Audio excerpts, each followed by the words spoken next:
ሰላም እንዴት ናችሁ? ዛሬ ይዤላችሁ የመጣሁት የማግኔት ንዝረት ህክምና ስንሰራ የሰዎቹን ትክክለኛ ቦታዋን እንዴት ነው የምናውቃት የሚለውን አብራራላችኋለሁ።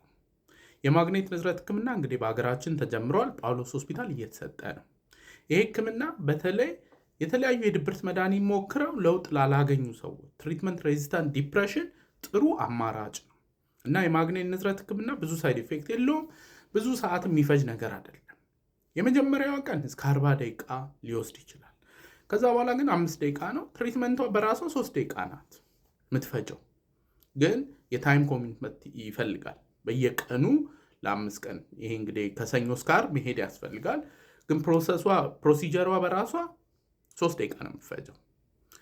ኤኒዌይ እንግዲህ ትክክለኛ አነጣጥረን ማግኔቱ የምንለቀው ሌፍት ዶርሶ ላተራል ፕሪፍሮንታል ኮርቴክስ የሚባለው ቦታ ነው። እሱ ነው የዲፕሬሽን መንስኤ። እሱ ቦታ ልክ አክቲቬትድ ሲሆን ሰዎች ዲፕሬሽናቸው እየቀነሰ ይሄዳል። ግን ችግሩ ምንድን ነው? የጭንቅላት ቅርጽ ከሰው ሰው ይለያያል።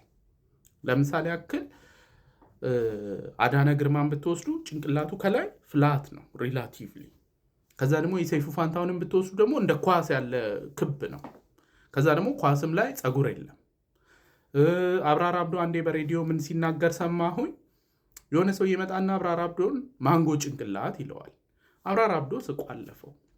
የአብራር አብዶ ጓደኛ እንዴ ሲሰድብ እንዴ ዝም ትለዋለህ ምናምን ሲለው አብራር አብዶ ጭንቅላቴን ይኸው እንጂ ይህ ሰውዬ እኮ አልሰደበኝም ዲስክራይብ ነው ያደረገኝ ብሎታል። ኤኒዌይ እንግዲህ የሰዎች የጭንቅላት ቅርጽና መጠን ይለያያል። ስለዚህ እንዴት ነው እቺ ሌፍት ዶርሶላተራል ፕሪፍሮንታል ኮርቴክሷን ምንለያት የሚለውን ቴዎሬቲካሊ ዛሬ አብራራላችኋለሁ። ወደፊት ደግሞ አንድ ቀን በቃ ራሴ ላይ አሰርቼም ቢሆን አሳያችኋለሁ። ምንድን ነው የምናደርገው? ሰዎች እንግዲህ ለማግኔት ንዝረት ህክምና ሲመጡ ህክምና 3 ደቂቃ ነው የሚፈጀው። ቲክ ቲክ ቲክ ቲክ ቲክ እና 8 ሰከንድ ይቆያል። ቲክ ቲክ ቲክ ቲክ ቲክ ቲክ 8 ሰከንድ ይቆያል። ከዛ አጠቃላይ ፕሮሰሱ 3 ደቂቃ። የመጀመሪያዋ ቀን ግን ኮርቲካል ሞተር ማፒንግ እንለዋለን። ትክክለኛ ቦታውን የመለየት ስራ እንሰራለን። ለዚህ ነው 40 ደቂቃ የሚፈጀው። እና ለመለየት ምንድን ነው የምናደርገው? ልክ የዋናተኞች ኮፍያ አለ አይደለ የሚለብሱት፣ ልክ እንደሱ አይነት ሰዎቹ እንዲያደርጉ እናደርጋለን። ከዛ መሀል ለመሀል 4 ቦታ እንከፍላለን ጭንቅላታቸውን በማርከር ማለት ነው። እንስልበታለን እንትኑ ላይ። ከዛ በኋላ እንግዲህ ልክ እቺ ሌፍት ዶርሶላተራል ፕሪፍሮንታል ኮርቴክስ የምትባል ከእሷ ትንሽ ወደ ኋላ ላይ የሞተር ኮርቴክስ አለ።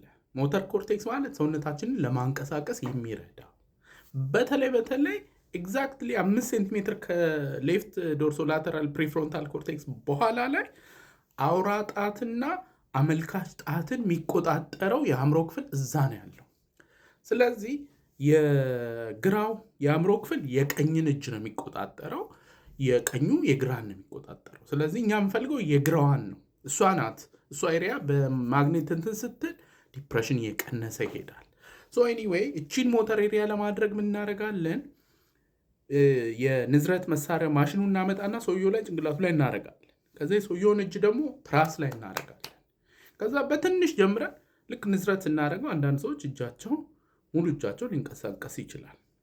ምንፈልገው እኛ አውራ ጣትና አመልካች ጣት ያለችበት እዛ እሷን አጀስት እያደረግን እናገኛታለን። ልክ እጁ ንዝር የሚለው ስለዚህ ቦታዋ ታወቀች ማለት ነው።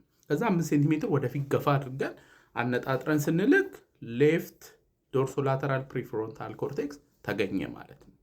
ኤኒዌይ የሚያስፈልገው መጠን ደግሞ ከሰው ሰው ይለያያል። ስለዚህ ዶዙን በትንሽ አድርገን ነው የምንጀምረው። ጠቅ ስናደርግ አንዳንድ ሰዎች ትንሽ ብቻ ንዝረት እጃቸው ላይ ሊኖራቸው ይችላል። ኤኒዌይ አንዴ ቦታዋን ካገኘን በኋላ እሷ ላይ ምልክት እናደርግባታለን። ምልክት እናደርግባትና እቺ የዋና ኮፍያ የምትመስለዋን ነገር ለሰውየው ትሪትመንቱን እስከሚጨርስ ድረስ ይቀመጥለታል። ሲመጣ ምልክት ስለተደረገበት ምልክቱ ላይ ያነጣጠሩ ማግኔቱን መልቀቅ ነው ማለት ነው።